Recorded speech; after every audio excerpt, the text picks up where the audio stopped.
This is Nathan Fantasy Football League Updates. Happy New Year! It is time to crown our 2024 Nathan Fantasy Football League champion and the loser. Up next, we've got all of the results from the final week of the league. All that and more next. Weather.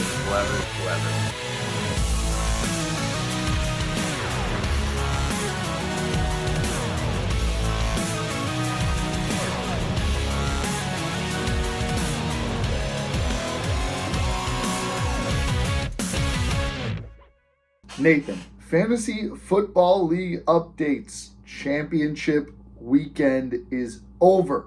The season has concluded, and it is time to crown not only a winner, but also a loser of the 2024 Fantasy League. So let's waste no more time. Let's get those consolation games out of the way. We'll start in the losers consolation game. The Empire Strikes Back, one of the most electric teams down the stretch, take on the Zestmeisters, who were just so close to making their first playoff appearance.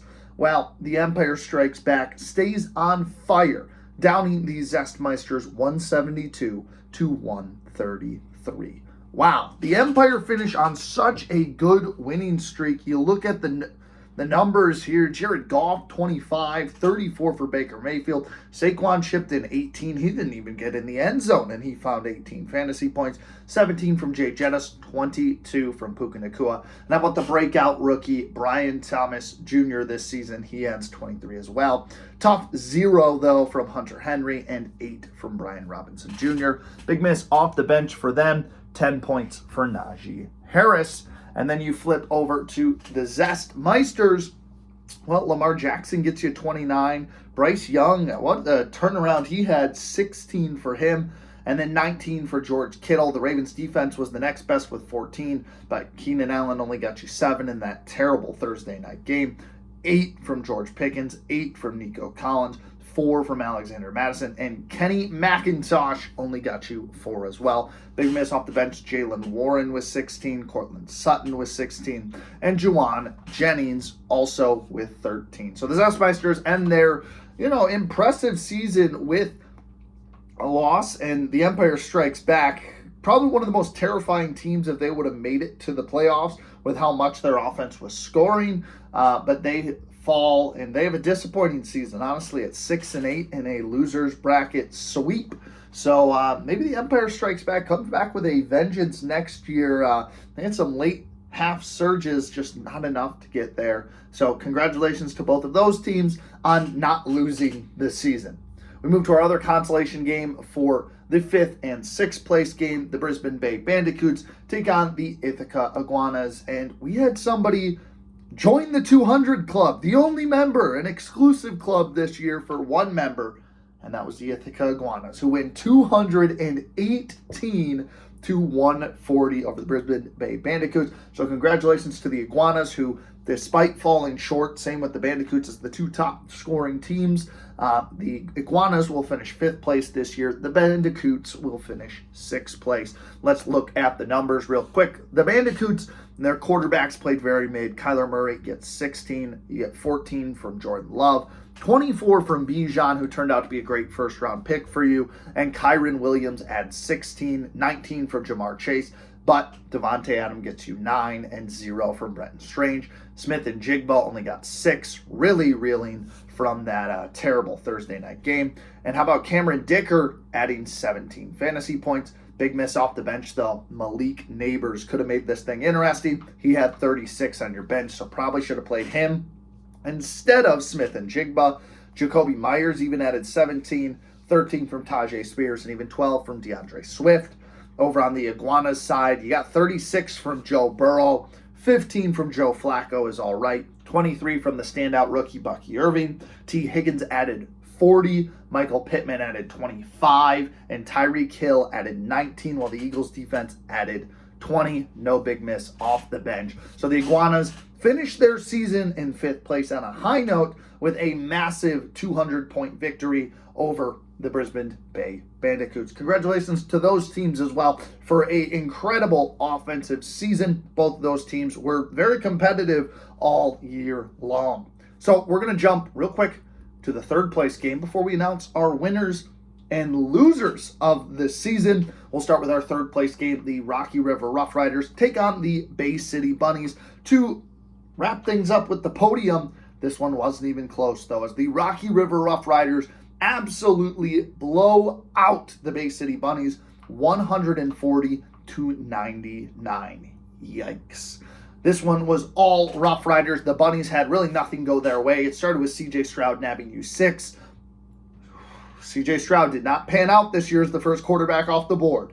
We'll see if the Bunnies go with a similar strategy next season. Matt Stafford goes for 9. Derrick Henry was the best player on that team all year long, and in this game he hits you 24. And then Sam Laporta added 18. He finished the season a little bit better than he did most of the regular season, but other than that, really just a dumpster fire of a lineup. Big miss off the bench, Zach Ertz with 25, 14 from Calvin Ridley. For the Rough Riders, everything went well. Josh Allen nabbed 22, Bo Nix 21, 17 from Drake London, 21 from Jerry Jeudy, 30 from Devonta Smith, 15 from the Bills defense, 11 from Jake Bates. Big miss off the bench though, Ricky Pearsall 28, and Mac Attack Jones also had 17, but you started your 2 best quarterbacks, so not really a big miss. But congratulations to the Rocky River Rough Riders, who will conclude this season as the number 3 team in the league after finishing the regular season as the number 1 team. The Bay City Bunnies surprised a lot, as I predicted them to finish 9th. Well, they get a nice 4th place finish. So congratulations to those teams. The Rocky River Rough Riders, of course, making a podium finish. Now we jump over to the losers bracket.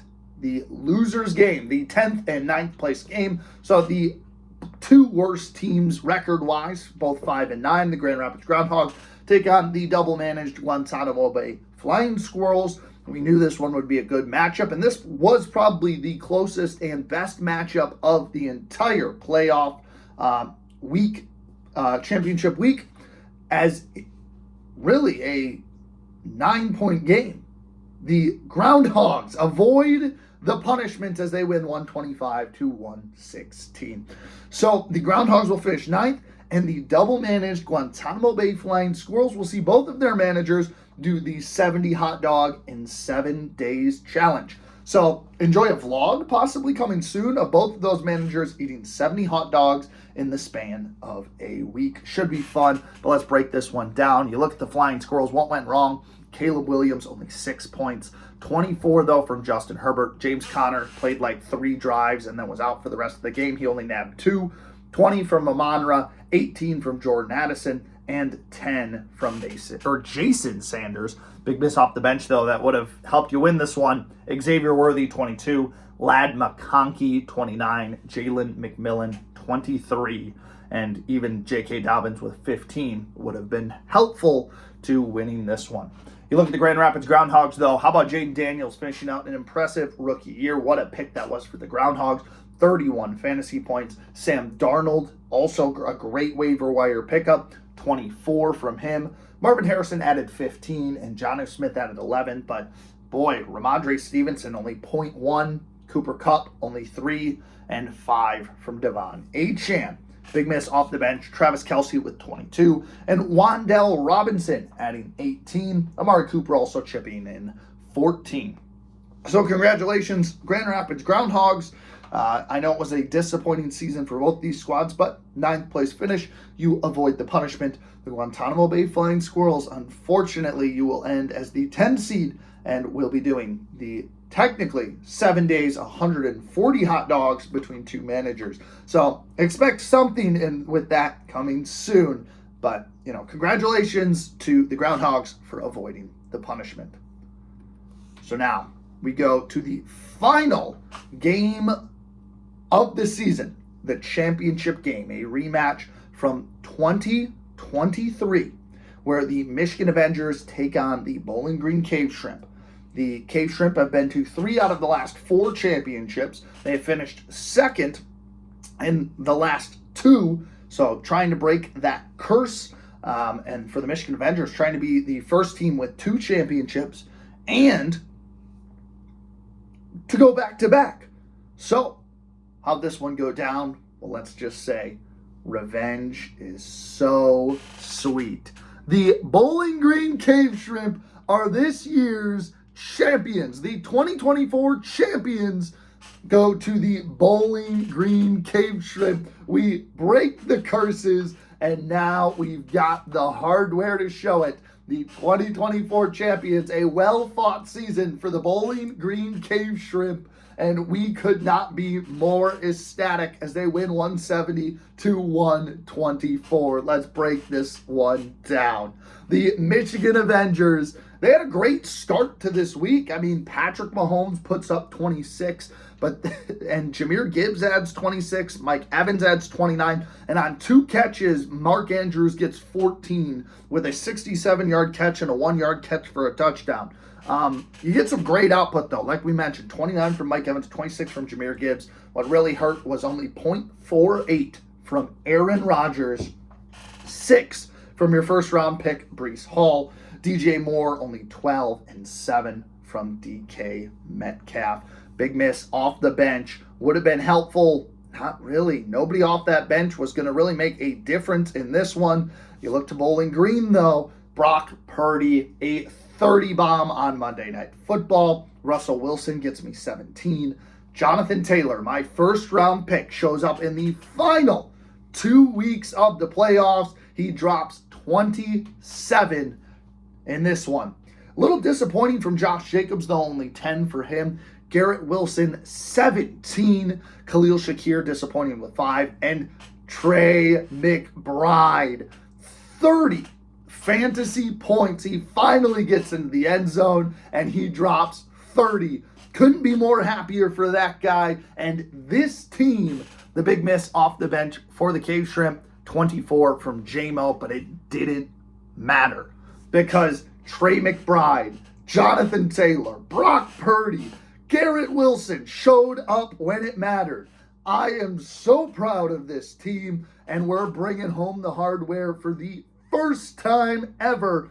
Can't wait. Hopefully this is the start of a dynasty here for my teams. We join the ranks of the Bay City Bunnies in Season 1, the Grand Rapids Groundhogs in Season 2, the Michigan Avengers last season, and now the Bowling Green Cave Shrimp have taken home a championship banner, or in this case, a championship ring for the 2024 season. I mean, you look at it, my first 2 picks, Jonathan Taylor, Garrett Wilson, they were up and down all year, but when it mattered most, both of them showed up. Brock Purdy was massive in this one, and Trey McBride as well. Can't forget about the tight end that I was hated for drafting, and about the 6th round, he came through for me big time. Not even with touchdowns, but in the championship game, he definitely did the most. Well, that wraps up an incredible, one of our most competitive years of the campaign so far of this league. That's 4 years in the making. We've got 4 different championships, and year 5 is going to be even better next season. For everybody participating, we'd like to thank you for coming along this journey with us in 2024. Congratulations to the Bowling Green Cave Shrimp on bringing home a championship banner. And we're going to have one more video for you. Next time you guys hear from me, we will be doing the 2024 Season Award Show. We'll be giving out plenty of awards this year, from the simple best guest of the year, the best draft pick, the most irritating player, the Rook Award, and of course, the VVP, the Very Valuable Player Award. All of those have been voted by the league, and we'll get you those results next time. Thanks so much for tuning in and for sticking with us this season. We'll have some more videos on the way shortly, But until next season and until after the award show, we'll see you again real soon. Go Cave Shrimp and enjoy your happy 2025 new year.